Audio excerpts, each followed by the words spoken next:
대표 김학성 교수님을 모시겠습니다. 오늘날 대한민국이 왜 풍전등화가 되었느냐? 3대 좌파 대통령 김대중, 노무현, 그리고 문재인이가 평양에 가서 뭘 합의했냐? 연방제를 합의하고 왔어요. 자, 우리 헌법학자의 한국의 제1등입니다. 한번 물어보겠습니다. 3대 대통령이 평양 가서 연방제 합의한 것은 헌법 위반이요, 아니요? 우리 헌법에 명백하게 위반되는 것이죠. 위반돼요? 예. 설명 좀 한번 해보세요. 왜 위반인가? 왜 위반인가 하면 우리 헌법은 민족 중심의 통일을 혹시 있을까봐 금하고 있습니다. 우리 헌법은 통일을 지향해야 되겠지만 통일의 결과는 자유민주적 기본 질서에 입각한 통일만을 헌법이 허용하는 것이지 그 일부 국민들이 또 일부 지도자가 얘기하다시피 민족을 우선하는 그런 통일을 경계하고 있는 것인데 그게 헌법 몇 조에 있어요? 헌법 4조에 있습니다. 4조 틀어봐. 헌법 4조 틀어봐. 이 김대중 이 개자식 내 가만 안 놔둔다, 이 개자식. 저 갑자기 물어봐서 조문을 틀릴까봐 걱정했는데 네. 4조가 맞네요. 아, 맞네. 읽어봐요, 그럼. 우리 대한민국은 통일을 지향하며 자유민주적 기본질서에 입각한 평화적 통일을 수립하고 이를 추진한다. 자, 이거 외에 연방제 통일은 헌법 위반이요, 아니요? 헌법 위반이 되는 것이죠. 그러니까 헌법 위반한 3개 대통령, 거기다가 더 살을 입혀서 문재인은 세상에 전쟁도 못하도록 9.19 합의까지 하고 들어온 군사합의했죠. 군사합의. 예. 이런 새끼들은 어떻게 해야 돼요? 이걸 조금 전에 다 얘기했잖아, 목사님. 뭐라고? 죽이자고. 죽이자고? 아니, 나는 못 들었어. 나는 헌법 학자님의 입에서 들어야 돼. 예, 우리 헌법을 네. 중대하게 위반한 것이기 때문에 네. 죄책을 물어낼 것이고 네. 그것은 처형밖에 없지 않을까 생각합니다, 목사님. 아니, 근데 처형. 예. 교수님들은요, 이 머리에 아는 게 많아가지고 말을 좀 복잡하게 해. 아니, 목사님 점잖게 하지 말을요. 이게 복잡하게 하는 게 아니라. 싸움을 할 때는 욕으로 해야 되거든, 원래. 싸움은. 아니, 뭐, 이승만이가 뭐, 공부를 안 해가지고 이승만이가 욕쟁인 줄 알아요? 이승만은 최고의 학력을 가진 막, 조지 워싱턴, 하버드, 그다 프리턴인데, 근데 이승만은요, 트루먼 대통령한테도 욕을 해. 하다가, 야, 이 고얀 놈의 새끼. 그러고 통역한테는 뭐냐, 이건 통역은 하지 말아라. 근데 트루먼 대통령이 표정을 보니까 욕이거든. 욕이가 열받아가지고요, 바깥에 나가버려서 트루먼 대통령이 저 정상회담 하다가 사람이요, 욕을 할 때는 해야 되는 거야. 한번 해봐요. 욕 한번 해봐요. 이승만 대통령은요, 네, 욕을 할 때 했어요, 목사님. 그렇지. 욕을 할 때. 지금은 욕할 때가 딱 됐어, 지금이. 욕할 때 했지 아무렇게 하지 않았어요, 목사님. 그러면 다시 들어봐요. 그런데 이 문재인 이 개자식이 제주도 4.3 사건 가서 뭐라고 연설을 했냐, 들어봐요.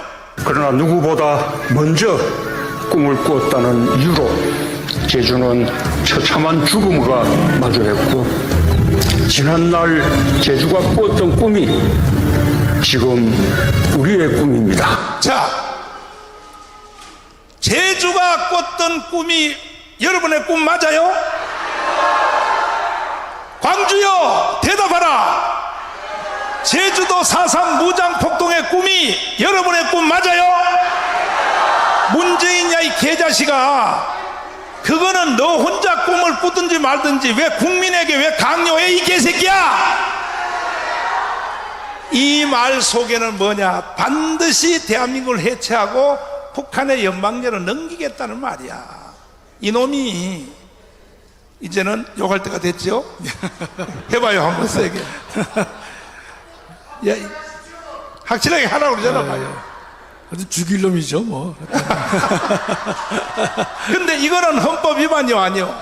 중대한 헌법 위반이, 목사님. 중대한 헌법. 중대한 헌법 위반이죠. 왜냐하면 대한민국의 정체성을 부정하고 이 북한식의 통일 국가를 원했던 사람이기 때문에 이것은 대한민국의 정체성을 근본적으로 부정한 것이기 때문에 중대한 헌법 위반이고 현직에 있었으면 탄핵감이고 지금 그만뒀지만 반역죄로 책임을 묻지 않을 수 없는 그러한 중죄를 범한 것입니다. 그러면 이렇게 범죄한 이러한 이 범죄자는 형량을 몇 년 정도 써야 돼요? 30년? 박근혜처럼 30년? 가장 중요한 게 여적죄인데요. 여적죄. 적과 공모해서 대한민국을 항적한 자는 여적죄가 되는데요. 여적죄는 사형밖에 없습니다. 사형. 예. 사형. 예. 그럼 왜 사형 집행 안 해요? 문재인을. 우리가 1000만이 안 돼서 그렇습니다, 목사님. 아, 천만. 자유마을이 1000만 되면 윤석열 대통령이 힘을 얻어가지고 법대로 집행을 할 것인데 1000만이 아직 안 되기 때문에 이재명도 뻔뻔스럽게 살아있고 또 민주당도 떠들고 있는데 1000만이 되면 대한민국 정의는 바로 설 수 있다고 저는 믿습니다. 그런데 이 문재인이가 뭐라고 떠드느냐? 국민들을 계속 마약 먹이려고 내가 5년 동안 이루어놓은 업적을 윤석열이가 1년 안에 다 무너뜨렸다. 이게 뭔 말이에요? 그 5년 저 양반이 저 인간이 입을 다물질 못하고 있죠. 그렇죠? 잊혀진 인물로 살겠다고 했지만 계속해서 지금 떠들고 있는데 정말 허망한 얘기가 윤석열 정부의 1년 4개월의 치적을 놓고서 자신이 만든 업적을 한순간에 무너져 내리게 만들었기 때문에 매우 허망하다 이렇게 말한 사람이 저 인간인데 정말로 더 이상 논평도 더 이상 할 수가 없는 입을 다물게 하는 말을 하고 있는 것이기 때문에 하여튼 저런 말을 계속 할 수밖에 없도록 만들어진 이 대한민국의 정치 상황이 안타깝기도 하고 참담한 것이에요.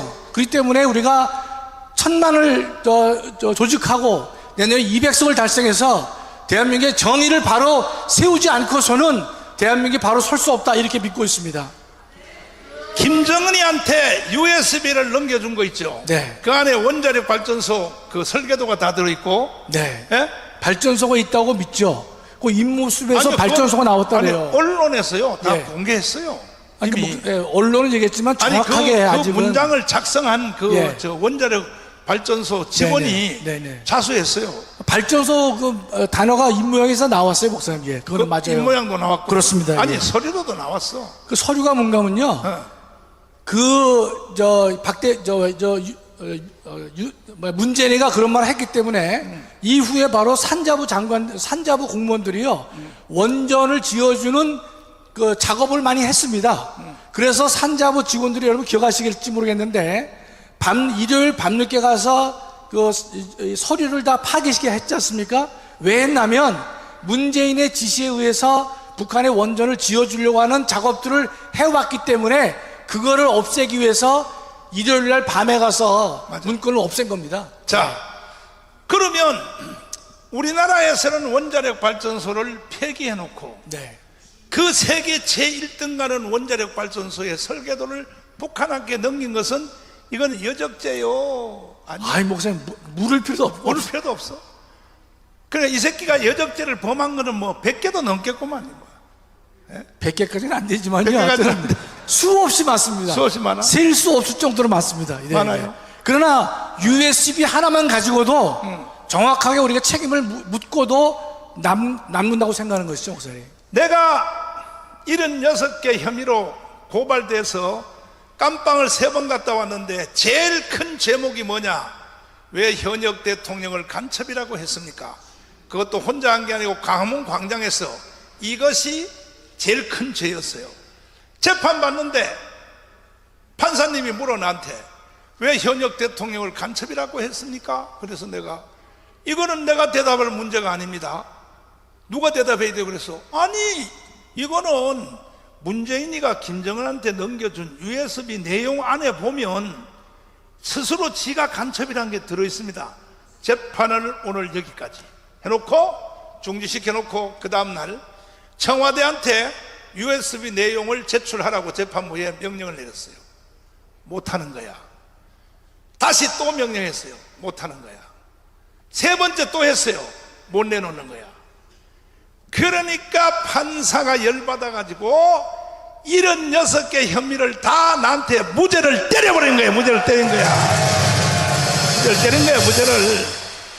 그래서 내가 감옥에서 나온 뒤에 이 USB가 지금 어디 있냐 이걸 추적을 했지. 우리 변호사님들 16명을 통하여 계속 추적했더니 대통령 끝났으니까 국가기록보존소가 있죠. 네네. 기록물 보존소. 대통령 기록물 보존소 있습니다. 보존소. 네네. 거기다가 대통령 재임 중에 했던 모든 말, 모든 서류 이거는 거기다 넘겨야지. 다 보관하도록 되어 있습니다. 그래서 우리 구조화 변호사님하고 국가기록보존소한테 질의를 했어요. USB 내용 여기 들어왔냐 그랬더니 그런 것은 여기 들어온 적이 없다 그래요. 네. 그러면 대통령이 박근혜를 잡을 때 더 이상 이건 말할 필요도 없어. 국가 기록물에 넣어야 되는 USB를 안 넣는 것 이것만 해도 그 자체만도 위법이죠. 그죠? 예, 예. 자, 그래서 그러면 지금 이 USB가 어디 있느냐 하고 추적을 했더니 당연히 문재인은 지금 복사품을 한 개 가지고 있겠지. 원본을. 예, 양산에 우리 다 양산으로 쳐들어갑시다. USB 내놓으란 말이야. 그거 내놓으란 말이야. 왜 꼽을 치고 있어? 자, 그래가지고 이걸 누가 최후의 작성을 누가 했냐니까 통일부가 했다는 것을 알아냈어요. 네. 통일부가. 통일부 장관한테 이 장관은 문재인 장관이 아니야. 윤석열 대통령이 된 뒤에 얼마 전에 사표 낸 통일부 장관이 바뀌었잖아. 근데 사표 낸 이 장관한테 질의를 했어요. 이거 USB 내용 최종 마무리 뭐 원자력 발전소에서 온 거 뭐 온 거 다 해서 마무리를 통일부에서 했냐? 맞다는 거야. 맞다 그랬어요. 그러면 그 정보를 공개하라고 우리가 변호사를 압력을 넣었더니 자 이제 머리가 번쩍 서는 내용을 한번 들어봐야 돼. 여러분들이 이런 말을 듣고도 광주가 잠에서 못 깨어나면 이제는 내 책임 없어. 이건 광주가 책임이야. 질의를 했더니 하는 말이 뭐라고 했냐? 지금 윤석열 정부야. 윤석열 정부의 통일부 장관이 뭐라 그러냐? 국가 비밀이 원체 많아서 국가 기밀이 원체 많아서 공개할 수 없다. 자, 들어보세요. 국가 기밀이 원체 많은 내용을 김정은한테 넘기면 돼야 안 돼요?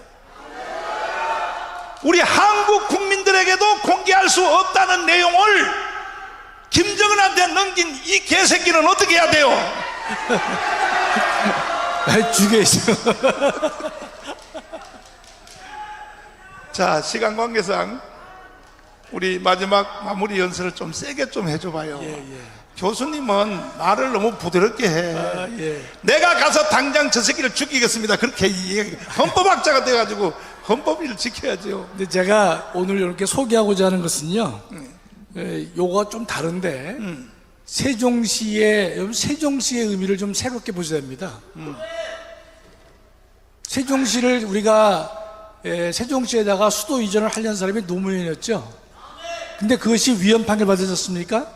수도 이전 위헌됐는데 그 다음에 행정복합 도시를 만들려고 해서 그 부분 통과되고 계속 세종시가 이 부각을 시키고 있는데 제가 볼 때는요, 그것은 낮은 단계의 연방제와 전 연관된다고 생각합니다. 왜냐면 무조건 아멘하지 마시고 듣고 하세요. 예. 북한은 수도가 평양이에요. 남한은 우리가 서울이야 말이에요. 서울. 그럼 통일 한국의 수도는 어디가 되어 오겠습니까? 서울이 되어 오는 것이죠. 그런데 서울이 수도가 되는 것은 북한과 남한의 좌파들은요, 걸림돌 중에 하나입니다. 그래서 남한의 수도를 세종으로 옮긴다고 저는 보고 있는 것이에요. 그럼 남한의 수도인 세종과 북한의 평양이 연방제를 할 때 도움이 되기 때문에 저는 세종을 그렇게 강조했다고 저는 생각을 하는데, 최근에 문재인 임기 말년에 국회법을 하나 바꿨습니다. 그래서 국회 분원을 세종시에다가 둘 수 있도록 국회법을 바꿨습니다. 국회 분원을 둔다고 돼 있어요. 그 다음에 자세한 내용은 국회 규칙으로 정한다고 돼 있는데, 바로 지난달에 여야 합의로 국회 규칙이 통과됐습니다. 지금 계획은요, 세종시에다가 국회 분원을 두는데 분원의 크기가 여의도 본원의 2배입니다.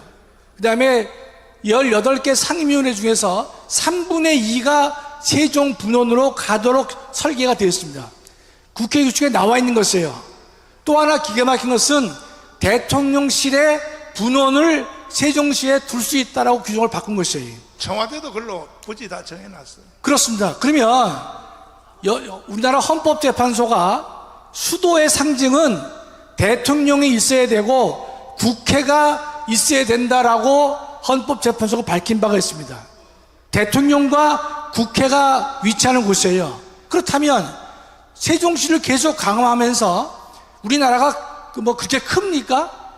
크지도 않은데 세종시다가 국회 분원을 만들도록 문재인이 국회법을 통과시켜 놨고, 본원보다 2배가 되는 분원을 갖다가 국회 규칙으로 통과시키고 있고, 대통령실도 일부를 옮길 수 있도록 해놨는데, 이것이 지금 왜 국민의힘이 또는 윤석열 대통령께서 그렇게 하시는지 잘 모르겠지만, 제 개인의 소박한 생각일지 몰라도 세종시를 우대할 이유가 없음에도 불구하고 우대를 하고 있다, 이런 뜻입니다. 전 그래서 낮은 단계의 연방제를 이네들이 포기하지 않고 계속해서 추진하려고 하는 의도는 아닌가, 이런 의심을 제가 하게 되는 것이죠. 지난번 문재인은요, 헌법 개정안을 준비를 했는데 거기 보면 세종시의, 우리 헌법에 세종시를 대한민국의 수도로 한다는 조항을 넣었습니다. 넣었다가 많은 반대가 있다 보니까 서울을 수도로 하지만 제2의 수도를 세종시로 한다라고 헌법조문의 초안을 만든 적이 있습니다. 그만큼 이 좌파들은요, 세종시를 관심을 두고 있는 것인데, 제가 볼 때는 그것은 낮은 단계 연방제를 하기 위한 포석이 아닌가, 이런 생각을 저는 개인적으로 하고 있습니다. 그러니까 결국은 국회도 제2분실을 글로 갔고, 대법원도 글로 간다고 발표했고, 청와대도 제2청사를 거기다 짓는다고 이미 끝난 거예요. 끝났단 말이야. 그럼 왜 쟤들이 저렇게 하느냐? 충청도를 먹으려고 그러는 거야. 그 중에서 누구냐? 장경동을 먹으려고 그러는 거야. 장경동만 자기 표만 만들면 이제 인민공화국은 끝난다 이거요. 잘 들어야 돼, 여러분. 잘 들어야 돼. 광주는 이미 먹었고 이제 충청도만 먹으면 끝난다 이거요. 마지막 말씀. 예, 노무현 대통령이 세종시 이전 때문에 대통령 되는데 크게 기여를 받은 바가 있죠. 표를 많이 얻었습니다. 세종시를 갖다가 좌파가 점령했기 때문에, 이번엔 장이 바뀌었지만 세종시를 좌파가 점령했기 때문에 인근의 충청남도, 그다음에 전라도는 말할 것도 없이 충청남도의 영향을 결정적으로 주고 있는 것이고, 그런 세력들 때문에 지금 대한민국이 하나씩 위태로워지고 있는 것이 분명하다, 이렇게 생각하고 있습니다. 마지막 한 가지 물을게요. 네. 대한민국에 지금 헌법이 있어 없어요? 헌법이 있지요, 목사님? 뭐 있어야 있기는 헌법이 있어요. 왜냐면요, 목사님, 헌법 위반이라는 말을 우리가 하잖아요. 그래. 헌법이 있으니까 위반이 나오는 거죠. 그런데 왜 문재인 같으면 그대로 살려놔둬요? 헌법이 있으니까. 그러니까 두 가지의, 목사님. 헌법은 있는데 네. 효력이 제대로 발휘되지 못한다. 그러나 죽은 헌법이네. 그 정도 하나가 있고요. 네. 그러나 문재인 저 행태에 대해서 헌법 위반이라고 우리가 말할 수 있는 것은 그래도 헌법이 존재하기 때문에 그 말을 할 수 있는 거죠, 목사님. 아이고, 자꾸 돌리지 마요, 말을. 하여튼 헌법은 있지만 많은 부분에 있어서 유효하지 못한 그런 상태가 되어 있습니다. 예. 자, 박수하겠습니다. 대한민국 헌법은요, 이미 죽었어요. 헌법이 어디 있어요, 있기는. 헌법 위에 떼법만 있어요, 떼법. 대한민국은요, 떼법이 왕이지, 뭐 헌법이고 개 나발이고 필요 없어요. 예, 자.